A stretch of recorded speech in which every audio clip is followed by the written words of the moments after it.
우리는 무엇을 해야 후회하지 않는지 너무 잘 알거든. 운동하고 소중한 사람과 시간 보내고 건강 챙기고 시간 헛되이 쓰지 않기, 맞지? 그리고 방법이 뭐지? 어떻게 해야 하지? 땡땡 하는 방법 솔직히 문제가 아니거든. 모르면 유튜브 검색, 전문서적 인강, 그것도 안 되면 돈 쓰고 해당 분야에 전문가에게 조언 받으면 되니까. 요즘 세상에 방법을 찾는 거는 문제가 전혀 아닌 세상이거든, 맞지? 문제는 기술을 배우든 인간관계를 맺든 사업을 하든 체력을 기르든 원하는 그 무엇이든 주의 집중을 못해서 자꾸 딴짓하는 게 문제라. 보통 우리는 원하는 목표, 원하는 무언가에 가까워지길 원하지, 원하는 것으로부터 멀어지는 것은 싫다 이가, 맞지? 우리가 원하는 것에 가까워지는 행동들을 본짓이라고 부르면 원하는 것으로부터 멀어지는 행동들을 딴짓이라고 부르거든. 본짓에만 집중하려면 우리를 방해하는 딴짓이 어떻게 일어나는지를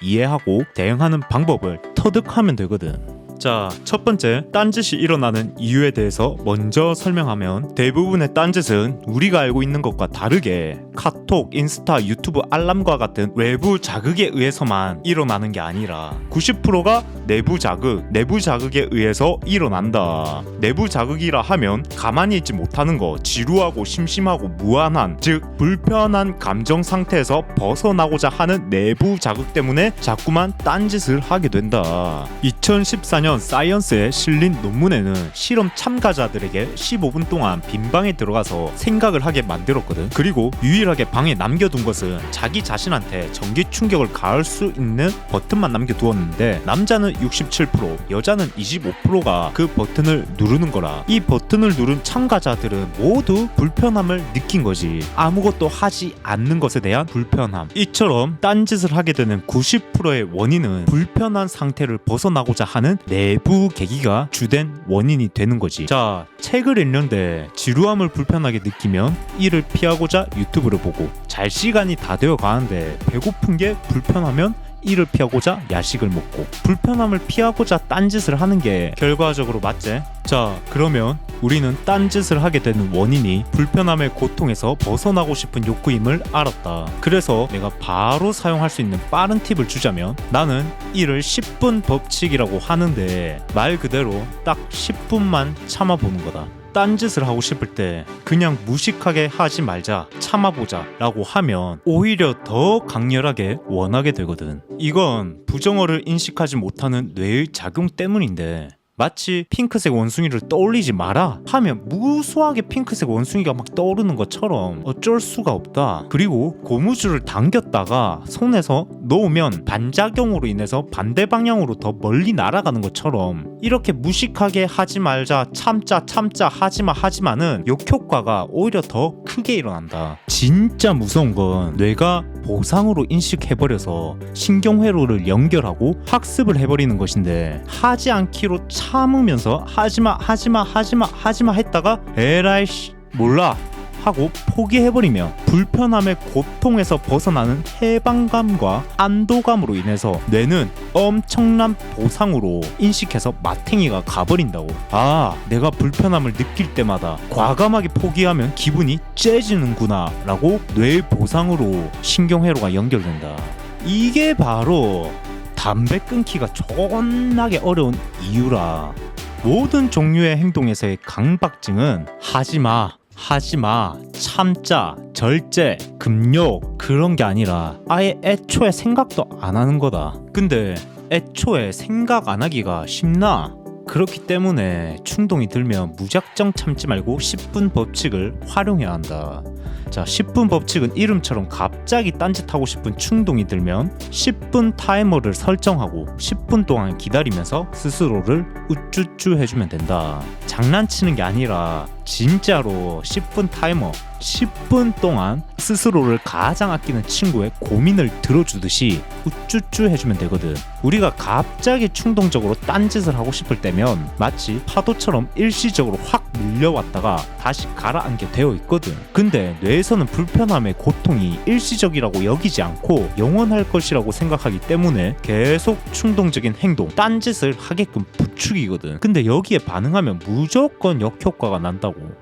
그래서 파도를 타는 서퍼들처럼 충동이 막 올라오면 가라앉을 때까지 충동을 서핑해주면 되는 거라. 예를 들어 갑자기 인스타 보고 싶고 카톡 한번 확인하고 싶고 군것질 하고 싶은 충동의 파도가 몰아친다면 10분 동안 타이머를 설정해 놓고 가장 아끼는 친구의 고민을 들어주는 것처럼 딴짓하고 싶은 게 아니라 불편함을 느끼고 있구만, 불편함을 해소하고 싶구만, 그래 알았다 우쭈쭈쭈쭈쭈, 이렇게 불편한 느낌을 되돌아보고 자기 연민해주면 된다. 그러면 장담컨대 10분 안에 본짓으로 돌아갈 수 있을 거라.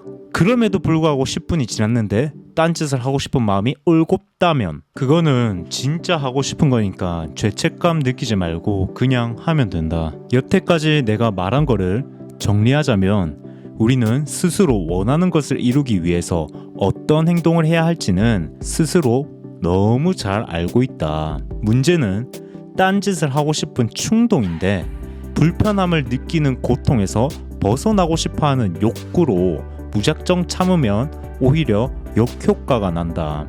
딴짓하고 싶은 충동 욕구가 샘솟는다면 10분 법칙으로 10분간 타이머를 설정하고 불편한 감정을 되돌아보면서 자기 연민해주면 효과가 아주 좋다. 자, 두 번째, 자제력은 유한하지 않다. 세간에 많이 알려진 심리학 학설 중 하나가 우리 자제력이 유한하다는 것인데, 이 논리에 따르면 우리는 노력을 많이 하면 의지력이 바닥날 수 있는 거를 이를 심리학에서 자아고갈이라 하거든. 예를 들면 회사 일을 하는데 엄청난 의지력을 썼기 때문에 퇴근하고 집에 돌아오면 자아고갈된 상태여서 회복을 위해 넷플릭스도 좀 보고 야식에다가 아이스크림까지 먹어줘야 한다는 식의 생각을 하는 사람들이 많다 애가. 그런데 자아고갈이 실제 한다고 결론 내린 논문 약 200편을 검토해봤더니 연구 결과는 논문으로 발행되지 않은 발행 편향이 포착된 거라. 즉 자아고갈론을 뒷받침하는 확실한 증거가 존재하지 않았다는 거지. 이에 스탠포드 대학교 심리학자 캐롤 드웨과 동료들은 상반된 논문을 발표하는데 막상 테스트 해보니까 자아고갈의 징후는 의지력이 유한하다고 믿는 참가자들한테서만 나타났다고 결론이 나온 거라. 즉 의지력이 유한하다고 믿지 않은 사람들한테는 자아고갈 같은 거는 1도 안 일어난 거지. 정리하면 의지력과 자제력은 배터리 같은 개념이 전혀 아닌 거라. 그냥 본인 스스로가 의지력, 자제력이 부족한 사람이라고 믿어버리면 정말로 그렇게 되어버리기 때문에 이왕이면 기력이 소진돼서 좀 쉬어야겠다 라고 생각하는 것보다 지금 의욕이 떨어진 건 일시적인 현상일 뿐이라고 생각하는 게 더 생산적이고 건전한 태도가 되는 거라. 세 가지만 기억하면 된다. 1. 우리는 불편의 고통을 피하고 싶어한다. 2. 딴짓하고 싶을 때는 10분만 참아라. 3. 의지력이 떨어진 건 일시적 현상이라 생각해라. 친구야, 같이 성공하지. 끝까지 봐줘서 감사합니다.